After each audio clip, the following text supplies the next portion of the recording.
On November 18, Diversity TV connected with Edmonton Police Chief Dale McFee at their new office, the TD Tower office, to get updates on these sessions so far. We want to know what EPS is hearing from the community and what the information will be used for.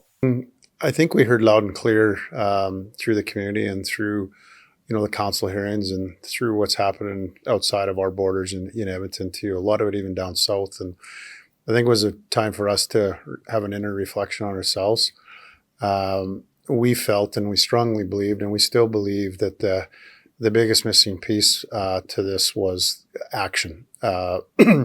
That's why we didn't launch another study. We actually figured that we need to go to the community, we need to talk to the community, and we need to focus our efforts around a commitment to action. So what that meant for us was not that we're going to take 18 months to write a paper or do a study, but it actually meant that we are going to take pieces from each session and figure out what practical applications, what practical solutions can we do now that obviously help build the relationship with the community, that help us get underneath the community, get better results for some difficult situations with several of our communities. So that's basically the premise.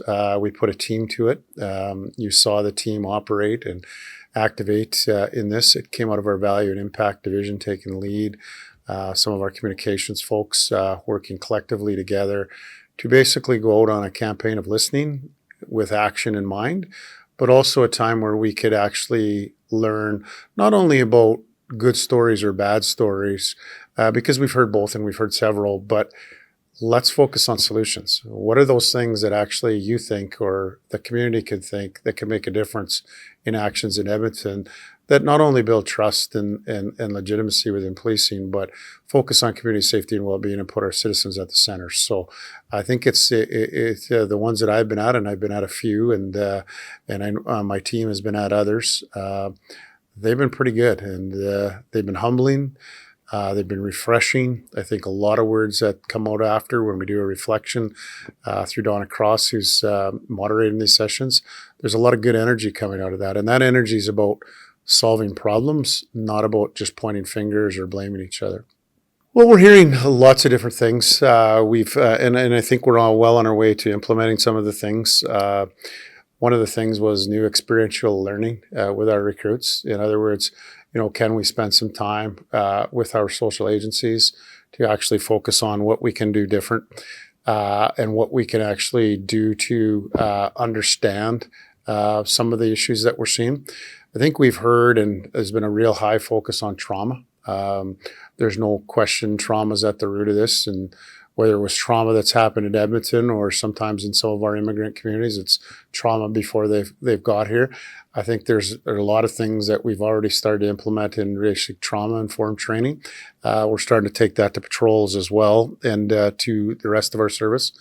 Bias awareness training, something that's came out, and it's come out quite a few times as well. I think we always got to tweak that and we got to adjust that.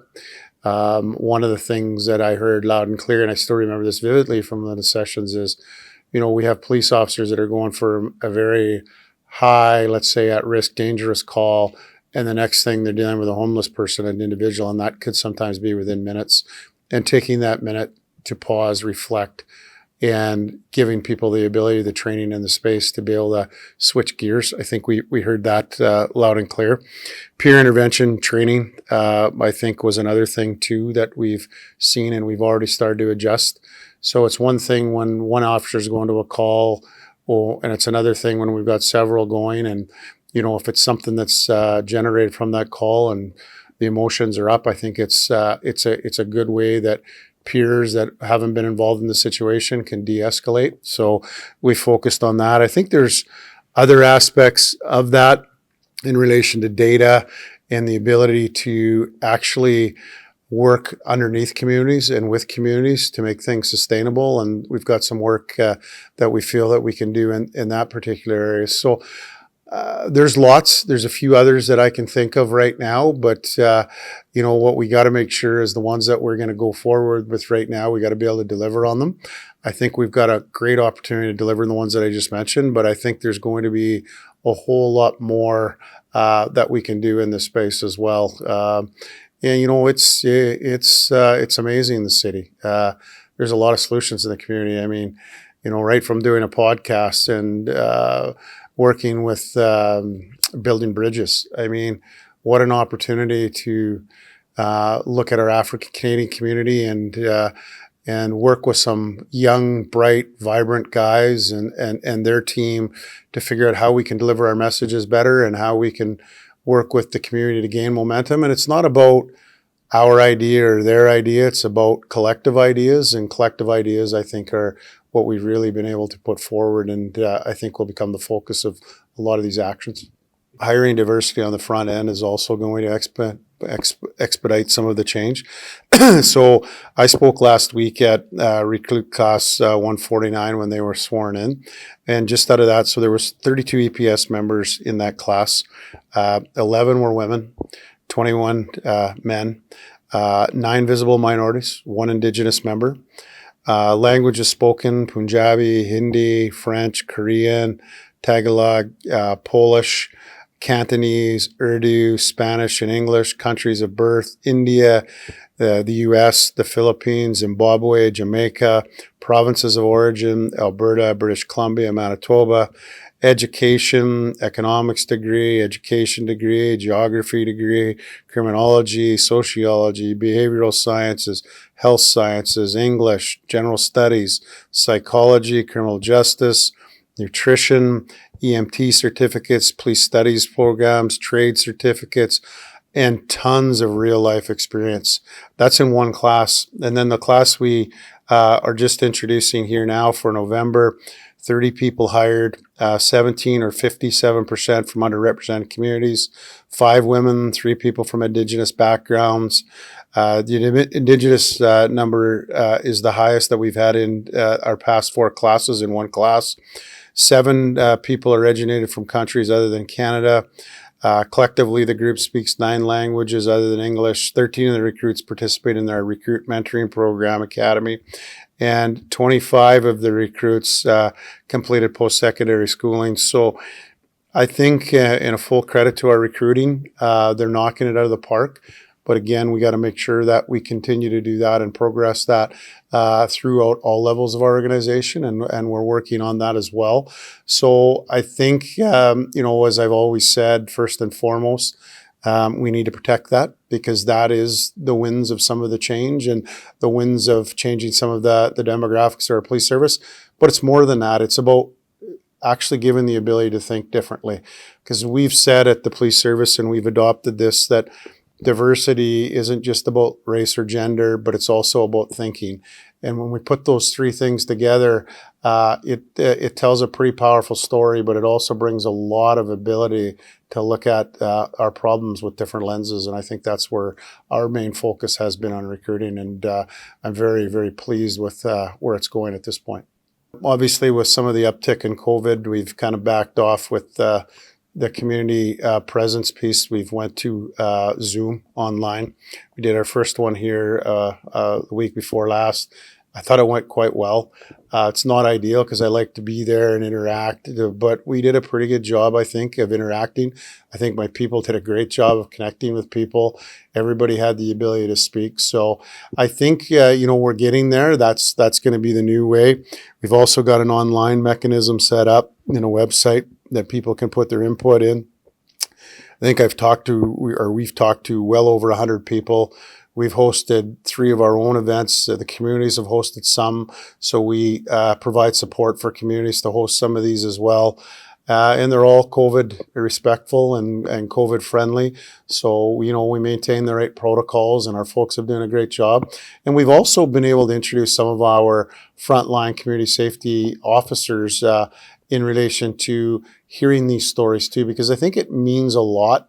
It means a lot when they hear these stories from our members of our community, but it also means a lot from our community members. And they've said this quite a few times now, recognizing that a lot of cases, these officers that are talking about are moms and dads that actually go home and they have kids, and that's important to them too. So I think it's just gain a mutual perspective.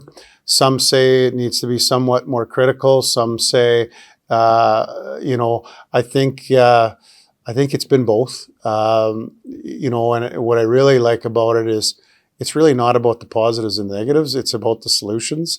And I got to give full credit to my team for keeping us focused on solutions and pass forward, and rather than trying to focus on, what happened in some cases many years ago. Not that that's not important, because you need the basis of change to be set out before you change, but we really have a focus on what we can collectively do in the present to help alter the direction in a better way. More meetings, more change, more actions.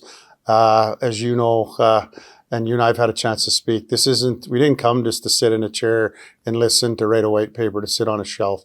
We want to make meaningful changes with the community, and know that we're listening to the community and they're helping us make these changes. But at the other time is we also got to protect some of the things that, that we're good at, but we have to educate our members of our community that too, because it's also come out several times that, in the paper, in the media, in the news media, we always read about how many guns that you take off the street, or how many, the quantity of drugs you take off the street, but we very seldom hear of the positive news stories. The members out there that are buying groceries for families in need, the members out there, that are cleaning up and helping people get rid of warrants so you don't have to be afraid of the justice system. The members out there, like our team that's going out there and making themselves vulnerable to share personal stories. These are happening every day in our community, and our help teams working with our partners at Boyle Street, our serious HUOS unit, which is people that are having multiple contacts with the justice system. How do we divert them? How do we get them out of the justice system? The fact that we've already allocated $28 million of our budget to front-end solutions that are partnerships with the community. We're the first in the country to do that. Even though we did that pre-COVID or pre-George Floyd, it aligns very well and validates what we're trying to do with our communities and to do things differently. And now that we've got an understanding of the amount of money and resources in our social safety net system, we feel that we need to be more vocal and stronger to try to drive the change that we collectively get citizens in the center and get better results. So not only are we committed to the action on our part, but we're committed to being the voice of action of others, because we are obviously think that we need to do a better job, and that we're not the only solution that's going to help with our vulnerable population. Well, I think we're scheduled for 18 months. I know I've been going to a couple of these, 2 or 3 of these a month. Our team has been going to more. But as far as action timelines for change, I want to know, and we're keeping a tab just after every meeting of what we can actually implement, and we're going to make those announcements. But we're going to go, I think the whole plan is for a period of 18 months, and we're going to get to and talk to as many community members that want to talk to us, that have the opportunity through various aspects to talk to us, to ensure that we're getting a fulsome picture of what's going on in our city. We just need to make sure that we're communicating with our community that we're not going to do one or the other. We're going to do both. It's going to be the balance on community safety approach. Both are important to us, and no one is more important than the other. We see that very clearly, that on the vulnerable and those that, are a lot of it's based in trauma, most of it actually, and we mentioned that earlier.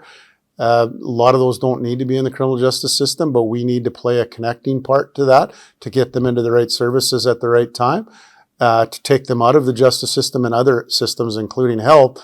But at the same time, we're going to hold accountable, those organized criminals, those people involved in gang activities, and those that willfully choose to hurt members in our community. There is a place for that too, and those are why the justice system was designed to do, and we're not going to back away from that as well, and we've got a lot of resources doing that at the same time. So that's our approach. It's grounded in evidence. There's a lot of evidence in relation to it. We're not going to just jump and act based on knee-jerk. And I think my initial conversations with you, Franklin, were we need to do the right things, and we need to do as many as we can quickly. But what's important is that we just don't get into an exercise of blame and run in a direction that we've ran in 20 times before and made no difference. And what I'm referring to there is this isn't about a money exercise of just moving the money. That's been done for too many years with no results.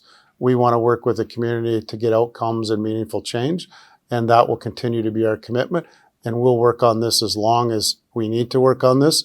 But honestly, I think we'll always be working on this, because as soon as you stop working on it, it doesn't become a priority.